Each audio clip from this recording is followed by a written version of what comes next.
Good morning. We are on record. The time is 10:06 a.m. on September 15, 2014.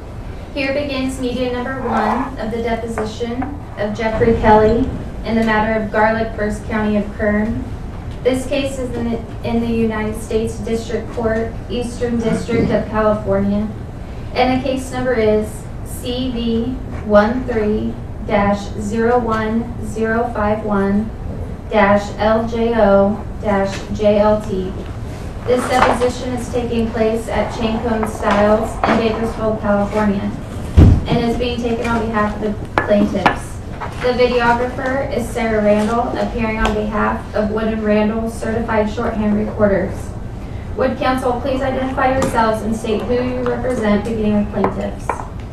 My name is Thomas Seabaugh. I represent the plaintiffs MLS, CJS, CRS, EZS, Mary Silva, and Salvador Silva. David Cohn on behalf of the Silvas. Chantal Trujillo on behalf of Plaintiff Tara Garlic. I'm Daniel Eskew of the Attorney General's Office representing Michael Bright and excuse me, another Michael, I'll tell you the name of in a moment. Phillips. Thank you. Alex Thompson on behalf of the defendants in the Arietta matter, the companion case. Scott Fontes, Office of County Counsel, on behalf of Deputies Brock, Miller, Stevens, Greer, Sheriff Youngblood, and County of Kern. Jim Weekly, I'm representing Deputy Jeff Kelly, Deputy Luis Almanza, and Sergeant Doug Sword. Would the reporter please swear in the witness? Raise your right hand, please. Do you solemnly swear the testimony you're about to give shall be the truth, the whole truth, and nothing but the truth, so help you God? I do. Would you please state and spell your full name for the record? It's Jeffrey Kelly, JEFFREYKELLY. Have you ever had your deposition taken before? I have not. Have you ever testified in court before? I have. Approximately how many times? Probably 20. You understand you have a duty to tell the truth today? I do. You understand that the oath you just took is the same oath that you would take if you were testifying in court in front of a judge and jury? Yes. If you don't understand the question I asked today, will you let me know? Yes. You understand you can take a break at any time? Yes. You understand that the court reporter will prepare a transcript of this deposition today? Yes. You understand that you'll have a chance to review and make corrections to the transcript, but that any corrections you make can be commented on by an attorney before a judge and jury and could affect your credibility? Yes. You understand that after the transcript is prepared, you'll sign it under penalty of perjury? Yes. Any reason not to go forward with the deposition today? No. Any reason you wouldn't be entitled to your best testimony today? No. I may be asking you in the course of the depositions to estimate, perhaps when your memory is not very clear. Do you understand the difference between an estimate and a guess? Yes. In other words, an estimate is, when you testify as to an estimate, you have some factual basis on which to give an estimate. But when you're guessing, you really have no idea. Do you understand that difference? Yes. Did you review any documents in preparation for your deposition today? Yes. Which documents did you review? I reviewed my interview with detectives, my statement. You gave a recorded statement in relation to the incident we're here to talk about today. Yes. How many recorded statements did you give? I believe just the one. Was that to homicide investigators? Yes, it was. Were internal affairs detectives or investigators there as well when you gave that statement? If you know. I don't recall if they were present or not. Do you have an attorney present when you gave that statement? No, I did not. Did you speak truthfully when you gave that statement? Yes. Was that statement shortly after the incident that took place on May 7, 2013 that we're here to talk about today? Yes. Do you remember how long after the incident you gave your recorded statement?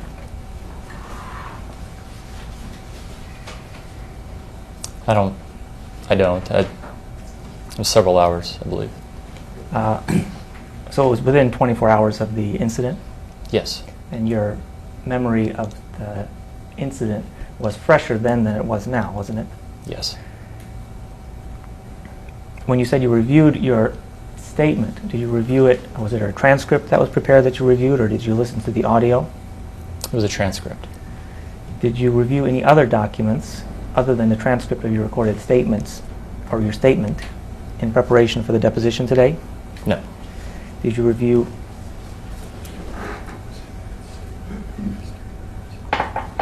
when you gave the statement, do you remember who else was in the room besides yourself?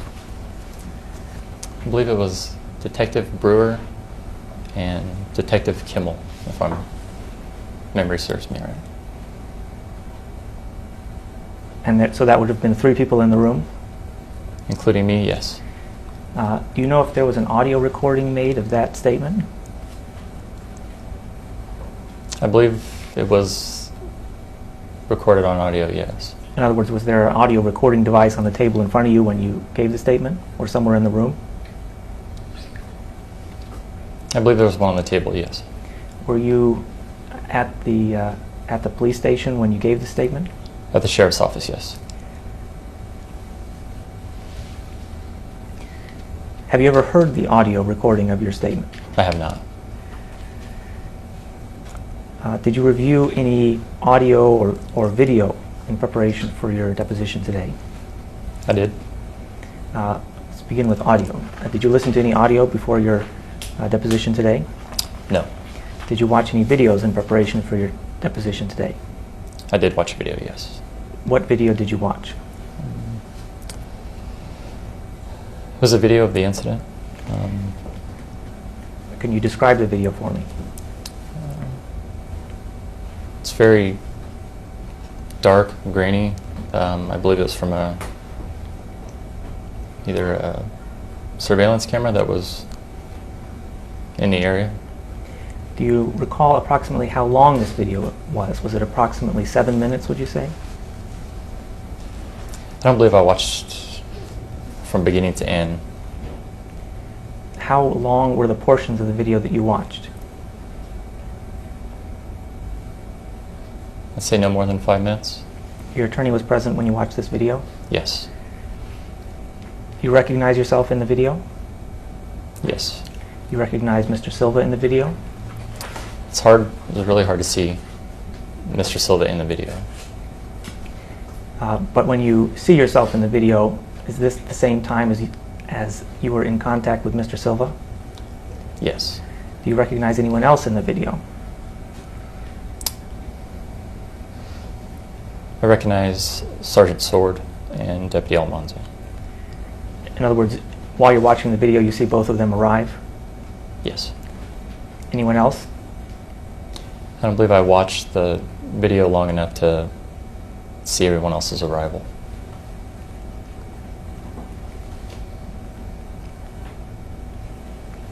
Does that video have any audio connected with it? Not the video I watched, no. When you watched that video, did that to some extent refresh your recollection about what had happened that night? Somewhat, yes. When did you first become a law enforcement officer? I graduated in Academy in June of 2008.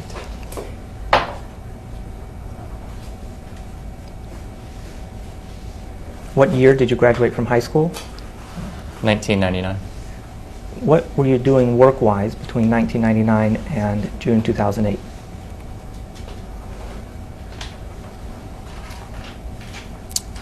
Primarily worked for a beverage distributor. Which beverage distributor was that? Advanced Beverage.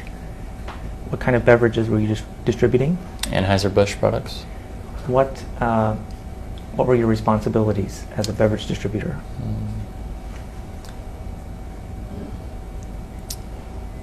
Restocking stores, delivery and sales. Did you attend any other, or did you receive any other education after you finished high school, but before 2008? For example, No. did you attend college or university? I attended Bakersfield College for a short period of time. And what years was that? I believe it would be 1999. Did you earn a degree? I did not. So you left that educational institution and became a beverage distributor for Anheuser-Busch? Yes. And did you work as a beverage distributor for Anheuser-Busch from the time you left college to the time you went to the police academy? No, I believe I had. I did have 2 other jobs that were fairly short. And which jobs were those? I worked at Modern Way Market on South Chester. Could you spell that for the court reporter? Modern Way, MODERNWAY. And what years approximately were you working there? Oh, I'd have to say 1999, early 2000, maybe. I would say no more than a year. What was the other job that you said you had? For a short period of time, I worked for a company called MEPCO, I believe it was the name. MEPCO? MEPCO, yes. What kind of company is that? They're more of a vending company, vending machines, things of that nature. What was your job position at that company? I was actually kind of an assistant. I would help collect currency from the vending machines and just kind of help clean up the equipment. Did your position have a particular title, or was it just assistant? Not that I can recall, no. The jobs you described so far, MEPCO, Modern Way, and Anheuser-Busch, were those all full-time jobs? Modern Way was full-time. MEPCO was more part-time, I believe, and Advanced Beverage was full-time, yes. What years, and I'm sorry if I asked this already, what years were you at Anheuser-Busch approximately?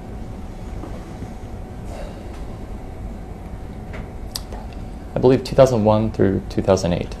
I think I worked there 7 years. And why did you leave Anheuser-Busch? To pursue a career in law enforcement. You applied to various police departments? California Highway Patrol and the Sheriff's Office. And when you say Sheriff's Office, you're referring to the Kern County Sheriff's Department? Yes. Were you accepted into California Highway Patrol? I was not.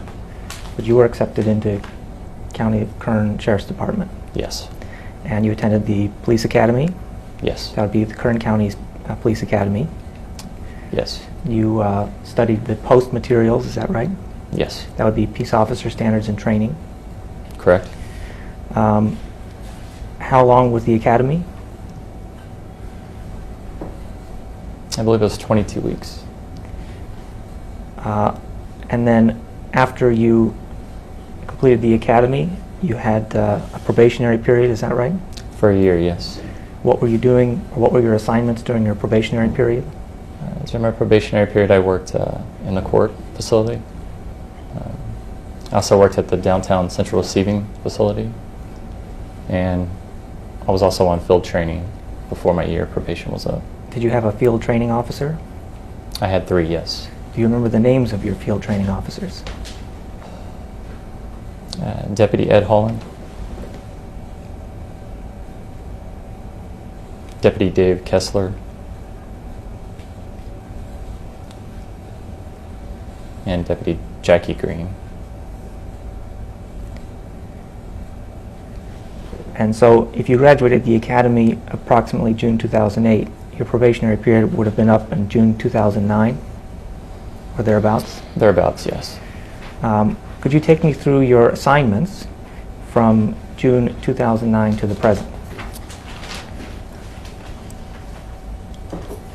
After field training, I was assigned to the Mojave Boron substation. I primarily worked in the boron area. I believe I worked there for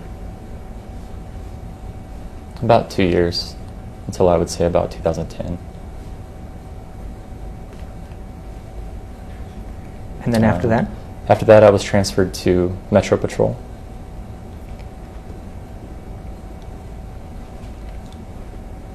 I worked Metro Patrol, I'd say no longer than maybe a year before I was transferred to K9. Maybe less than a year in Metro Patrol. During each of these assignments described so far, you were working as a patrol officer? As a deputy, yes. I'm sorry, as a patrol deputy? Yes. What does a patrol deputy do? Patrol deputy responds to calls for service, enforces the law, writes reports, testifies. And you began your assignment as a K-9 officer, you're saying approximately what time, 2011, 2012?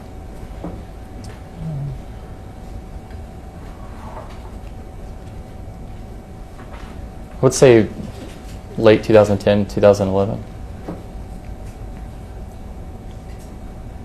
How is a K-9 officer's assignment different from, let's say, an ordinary patrol deputy's responsibilities? I would say the responsibilities are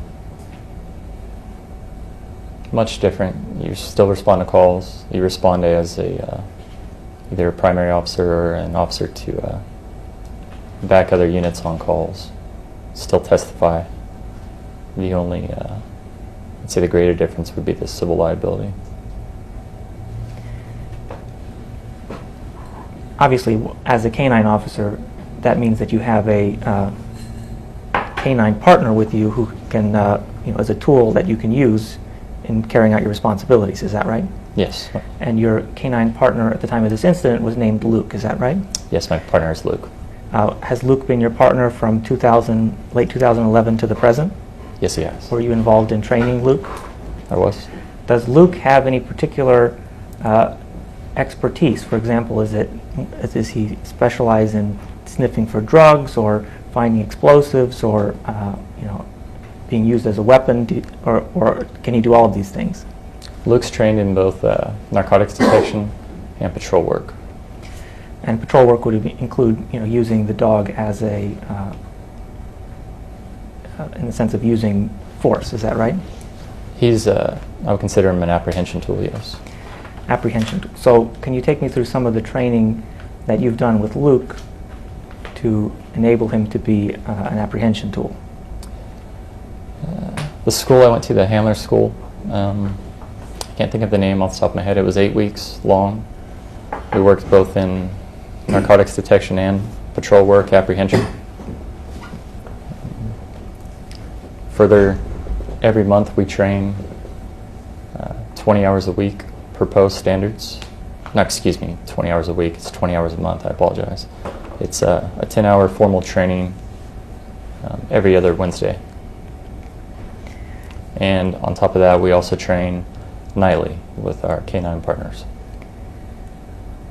So with respect to the 8 weeks in apprehension training, was that classroom videotape training, or was it more hands-on out in the field? It'd be more hands-on, real-world scenarios, circumstances. What sorts of things can Luke do in terms of his apprehension skills? Or can you and Luke do as a team in terms of apprehension? My objective's vague, but go ahead and answer it if you can. Let's say nothing special. He's just apprehension. Do you have different commands that you can give Luke? I do. And approximately how many commands does he know?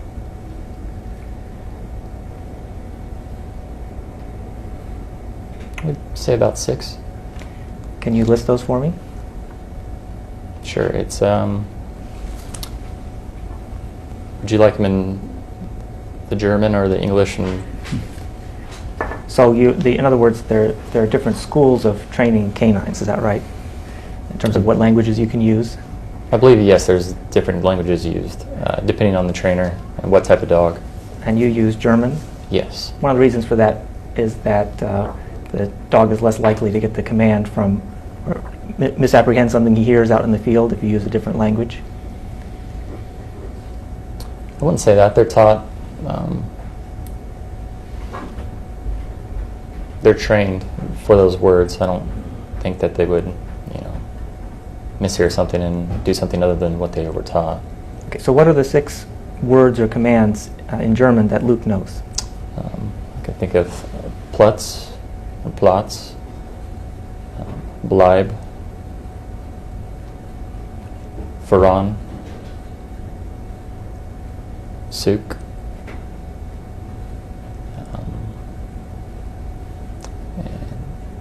did I mention Bleib? Yes. Yes, and then it would be Pocken. I heard 5. Perhaps I'm wrong. I heard Platz, Bleib, Voran, Suk, and Pocken. And this is a simple one. Sitz. Sits. Okay, why don't we, with your indulgence, just go through each of these and describe what the command means and perhaps also spell it for the court reporter. So beginning with Platz. I don't know if my spelling would be accurate, the German spelling. I mean, I would be guessing. I don't want to guess. Okay, we'll just, if you don't know how to spell it, the court reporter will just make her best guess. So Platz, what does Platz mean? Platz means lay down. Bleib, Stay. Voran, Kind of range out, search. Suk, It's more of tracking. Pocken, That would be to apprehend somebody. and Sitz. To sit down. When you give the command Pocken, what does Luke do? He would apprehend the subject that my attention was towards, and Is that, when you say apprehend, does he bite the person that you say, in other words, when you give this command, he has some object that his attention is on, is that right? correct. And so if you say Pocken and his attention is on something, that means to go and do what to that person? To apprehend them. But what specifically do you mean when you say apprehend? What He is would the dog apprehend. doing? What is the dog doing to apprehend the person? He would be biting them. Does he have a particular spot on the body that he's trained to bite? Not in particular. We try to train arms and legs. Does he make a distinction between, for example, grabbing somebody's limb to immobilize it and biting to to cause an injury to the person? I'm object to speculation, but go ahead and answer it if you can. Could you repeat the question? I'm sorry. Perhaps that was a little bit vague. I'm prepared to move on and maybe return to this later. Do you have training as to when it's appropriate to use the police dog to apprehend somebody? Yes. Also, you have had training with respect to the use of police baton, Yes. and you have training as to when that baton can be used. Yes. You've had training with respect to the use of tasers, Yes. and you have training as to when it's appropriate to use a taser. Yes. You have training as to the use of pepper spray, Yes. and you've had training as to when it's appropriate to use pepper spray. Yes. Let's talk a little bit about the incident itself. May 7th, 2013. Is that your understanding of when the incident took place that we're here to talk about today? I believe so, yes. You were on duty. I was. When did your shift start? I believe it started at 8 p.m. And how long did that shift last? That day was longer because of the interviews. If this incident hadn't happened, how long would your shift have lasted? 10 hours. You were in uniform? I was? You were in a marked vehicle? Yes. You were driving? Yes. Were you assigned to a particular area? No, not in particular. You were by yourself? Yes. With obviously your canine partner. Yes, Luke was with me. At some point, you responded to a 647F intoxicated person call. Is that right? Yes. Do you remember approximately what time that was? I don't. I'd be guessing. Now, I'm going to give the example that everyone gives with respect to guessing and estimates. So, the indulgence of all the attorneys here, the example is that if I were to ask you the length of the conference room table we're all sitting around, you would be able to provide an estimate, wouldn't you, of how long it was since you've actually seen it? You don't have a tape measure that you could estimate because you've seen it. Is that right? Yes. If I were to ask you to estimate the length of the kitchen table in my apartment, you wouldn't be able to give an estimate because for all you know, I don't even have such a table. Is that right? Correct. So when I'm asking you to estimate, if you have some factual basis on which to give an estimate, then I would ask you to do so, even if it's a range, it could be a wide range, but if you have some factual basis on which to estimate, I'm entitled to your best estimate today. You understand that? Yes. Okay. So you're saying that you responded at some point in the evening of May 7th, 2013 to an intoxicated person call. Is that right? Yes. But you're saying you don't remember exactly what time it was? I would say between 10 and 12 o'clock at night, 10 and midnight. Okay. What was that call came over the dispatch? It didn't come over the dispatch, no. There was a call pending for service. And so in what form did that information come to you? Was it over the radio? Was it over a computer terminal? Or how did it work? Over the MDC, the computer in my car. What was that acronym you just used? MDC. MDC. What does that stand for? I believe multi-data computer. I may be wrong. It would be a normal looking computer screen in the car. Okay. Have you ever seen a printout of that information in between the incident and today? I believe I have, yes. And when did you see that? Would have been a few weeks ago. Now, at the very beginning of the deposition today, I asked you what documents you reviewed in preparation for your testimony today. I don't think you mentioned the printout from the MDC terminal. Is there any other documents that you reviewed in connection with the incident in this case? I'm object is argumentative. He didn't say he reviewed it in preparation for his deposition. Over the past, let me just ask it this way. Over the past 2 weeks, have you reviewed any other documents other than the ones you've told us about so far today?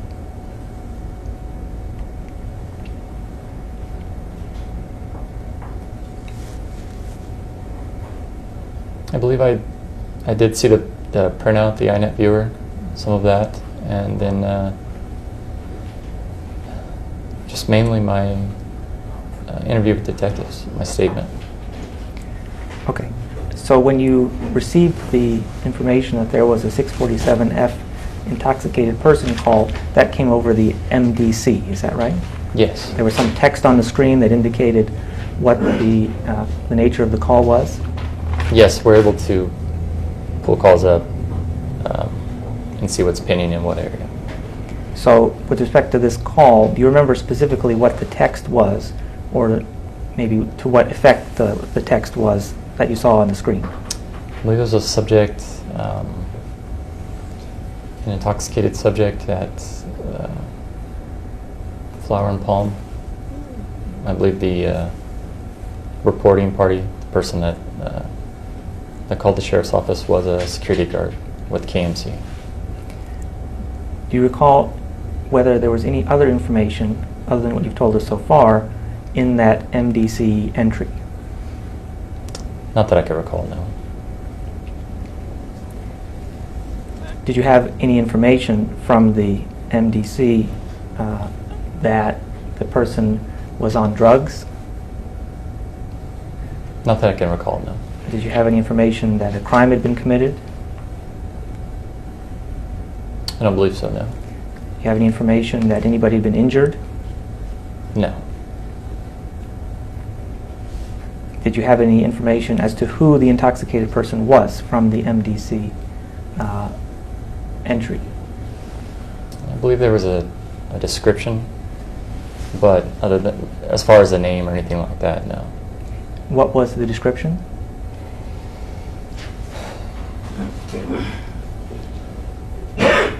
I believe it may have been a clothing description. I don't really remember in detail what the description was. Did it indicate whether the intoxicated person was male or female? I believe it may have said male, yes. And you said it gave some description as to what clothing he was wearing, but you don't remember specifically what it was? Not specifically, no. Obviously, you didn't have any information as to whether the person who was intoxicated had a criminal record or not? No. There was no warrant out for this person's arrest, as far as you knew? I don't think we'd be able to get that information without his name. Yeah. Well, I'm just trying to determine what information Right. you had and what information you didn't have. Okay. So you didn't have any information that this person had committed a crime and you needed to go out and arrest him. No. You had a taser with you that day. Yes. You had your baton. Yes. You had pepper spray. Yes. Obviously, your canine partner was with you. Yes, Luke was with me. You had a firearm. Yes. And what kind of a firearm was that? It's my duty-issued firearm. It's a Glock 40 caliber. I believe the model's 22. And you had that in a holster on your belt. Yes. Did you have any other weapons with you that night? I usually carry a knife in my back pocket. And did you have that with you that night? I believe so. What kind of a knife is that? How many inches is the blade, approximately? I'd say no more than 3. Have you had training as to the use of the knife? No. Have you ever used the knife as a weapon in the course of your duties as a Kern County deputy? No. Have you ever used before the incident, in this case, had you ever used your taser before in the line of duty? Yes. Approximately how many times? I believe twice. Before the incident, in this case, had you ever used your baton before? Not that I can recall, no. You used your baton in this incident. I did. Have you ever used your baton after this incident? I have, yes. Approximately how many times?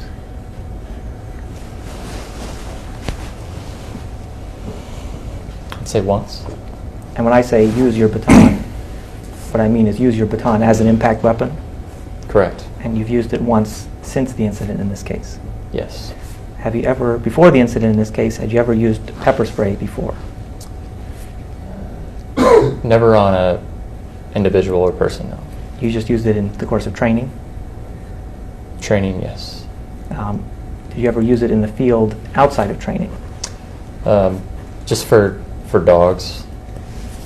I think see. I've used pepper spray once or twice for a dog. How about your firearm? Have you ever used that outside of training in the field or fired it before the incident in this case? No. After the incident in this case? Yes. And that was did you press the trigger intentionally in that incident? Yes.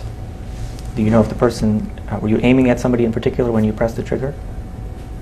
Yes. And do you know if the person was struck? Yes. How many shots did you fire? 3.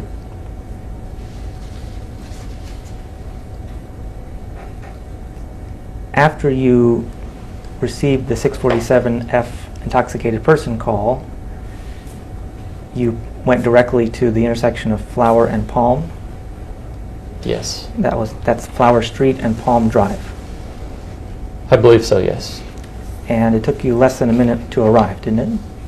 I was pretty close, yes. Now, did you have, before you arrived and got out of your car, you got out of your car at some point after you arrived, is that right? Yes. Did you see Mr. Silva before or after you got out of the car? Before. Before you saw Mr. Silva, did you have any other information about this intoxicated person other than what you'd received over the MDC system? No. Did you ever make a dispatch over the radio that you were responding to this call? I believe I notified dispatch that I was in the area, yes. Was there a response from dispatch? I believe so, yes.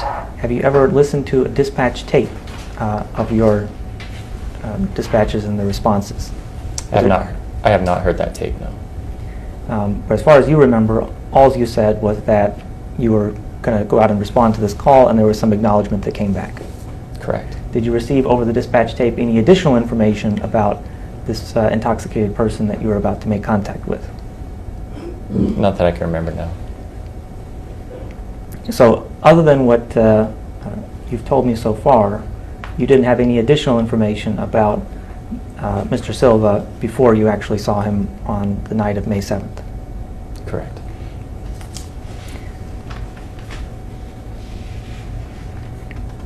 Is this the first 647F call that you've responded to in your career as of May 7th, 2013?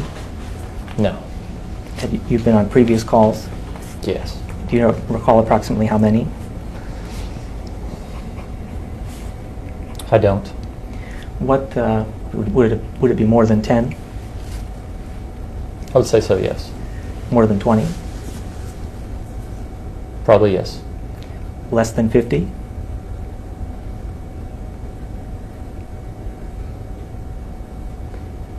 Maybe less than 50, around 50. What does 647F mean, and what does that code stand for? That's California Penal Code for public intoxication.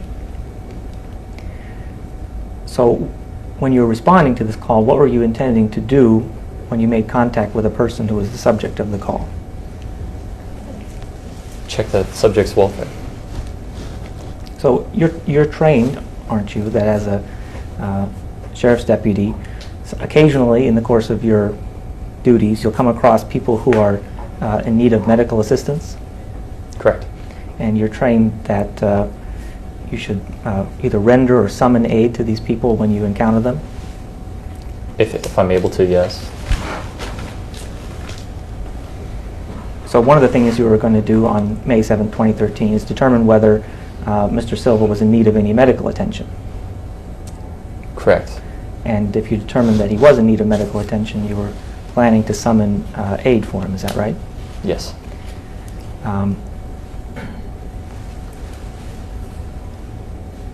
When you saw him, what did he appear to be doing? Appear to be passed out. Can you describe where he was when you first saw him? I believe he was on the southeast corner of Flower and Palm. He was lying on the ground? On the sidewalk, yes. Was he face down or face up or on his side? I believe he was on his side. He did not appear to be moving? He appeared to be, he was breathing, but not moving, no. When you first saw him, did he appear to have any injuries on him? Not that I could tell. Was there any blood on the ground when you first saw him, near him? Not that I can recall. Did he appear to be dying to you when you first saw him? No. At some point you had a conversation with one of his neighbors or another subject in that area around the time that you arrived, is that right? Yes, the homeowner that lived at that intersection did come out. So after you first saw Mr. Silva, let me just walk me through step by step everything that you did. So you stopped the car at some point? Yes. And you got out? Yes. And then what did you do next? I turned on my spotlight. I guess I would turn on my spotlight before I got out of the car, and then I walked over to Mr. Silva. The spotlight is that's an apparatus on your patrol car itself, is that right? Correct. And you pointed it in Mr. Silva's direction so that it would illuminate the area where you're going to make contact with him? Yes. And are you trained to do that? Yes. And then you approached Mr. Silva? Yes. And then, so what did you do when you approached him? Walked over to him. I identified myself as a deputy, as the sheriff's office, and I I was trying to check on him, ask him if he was okay. Do you remember specifically which words you used when you were approaching him?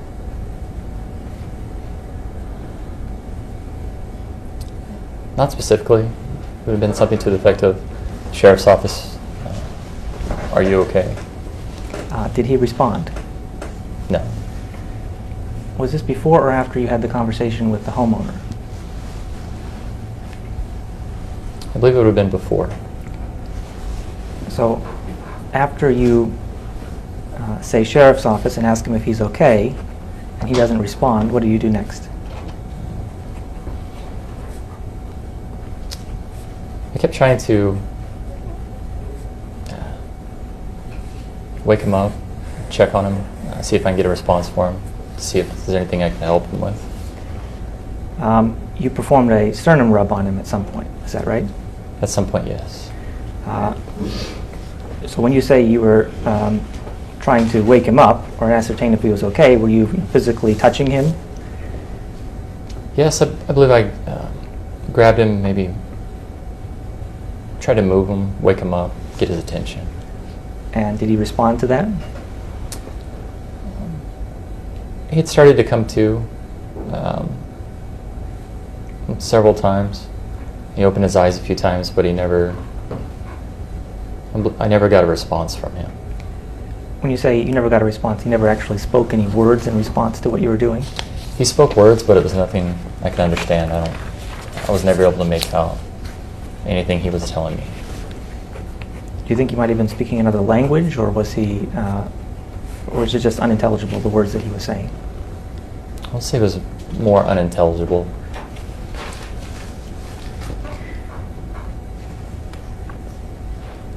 Did you speak to the neighbor or the homeowner before or after you did the sternum rub? I don't know. I don't recall. Approximately how much time passed between the time that you first made contact with him and said Sheriff's Office and the time you did the sternum rub? Seemed like a while, like 4 or 5 minutes probably. So what were you doing in that 4 to 5 minutes after you had arrived, but before you did the sternum rub? I was trying to wake him up, trying to speak to him, get his attention, see if there's what I could help him with. Is there anything else that you did in that 4 to 5 minutes other than what you've told us so far?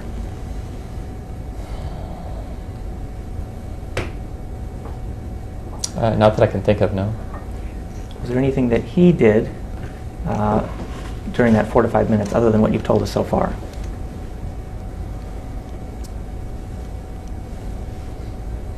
He moved a few times, and I don't know the exact time frame, but at some point he did start to try to get up. Was he on the ground this entire time? When I first contacted him, yes. Before he started trying to get to his hands and knees. After you had arrived and before you did the sternum rub, you said this was about 4 to 5 minutes, right? Right. And so during that 4 to 5 minutes, was Mr. Silva lying on the ground on his side that entire time? Or are you saying he actually got up or attempted to get up? I would say not at that time. I believe he was laying down. He may have moved positions a few times. What is a sternum rub? That's I'm trying to think of the word. It's a procedure I've seen used to try to wake an intoxicated person, get their attention. Were you trained in the use of a sternum rub by the Kern County Sheriff's Department? I don't recall having any training for that, no. And you said the purpose of the rub, and I don't want to mischaracterize what you said, but the purpose of it is to try to wake up an intoxicated person. Is that what you understand the purpose of the sternum rub to be? That, and to see if they're responsive. I I guess if someone was unresponsive, they wouldn't be effective. What were you trying to do with the sternum rub when you performed the sternum rub on Mr. Silva? I was trying to wake him up to determine what was wrong with him. You said that before you had performed the sternum rub in that 4 to 5 minutes, he was moving and making various noises. Is that right? Correct. So obviously he was responsive to a certain degree. Is that right? Somewhat. But you were trying to sort of wake him fully up by doing the sternum rub. Is that right? Yes, I wanted to speak to him. Have you ever had a sternum rub performed on you? I haven't. Approximately how many times before the incident in this case had you performed a sternum rub? I don't know if I ever had. Had you seen other deputies perform sternum rubs I have, yes. before the incident in this case? Yes. What usually happens when you perform a sternum rub on somebody who's conscious? I don't think you would perform it on, perform it on somebody that's conscious and alert or awake. A sternum rub is, it's uncomfortable, isn't it? Isn't that the idea behind it? I think so. I think it's, I've never had it done, like I said, but I'm sure it would get someone's attention. When you've seen it performed on people, have you seen people cry out when it's done? I haven't. I'm sorry, did you say you had? I'm sorry, I have not. I haven't.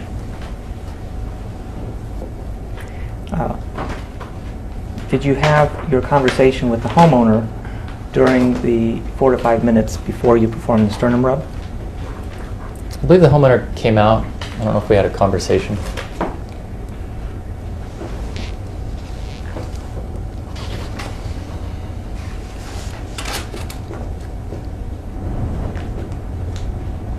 Did you say in your recorded statement that the homeowner had come out and asked if everything was okay?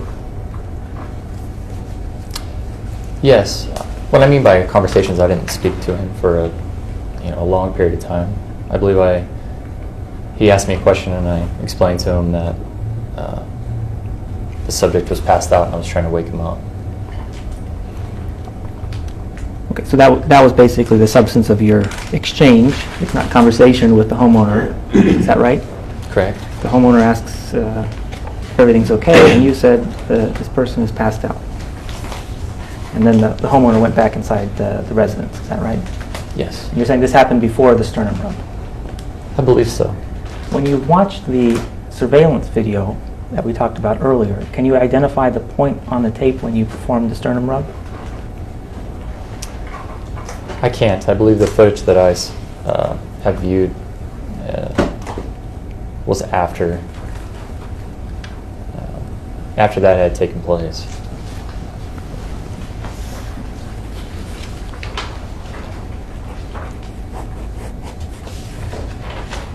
Would you mind if I take a drink of water? No, by all means.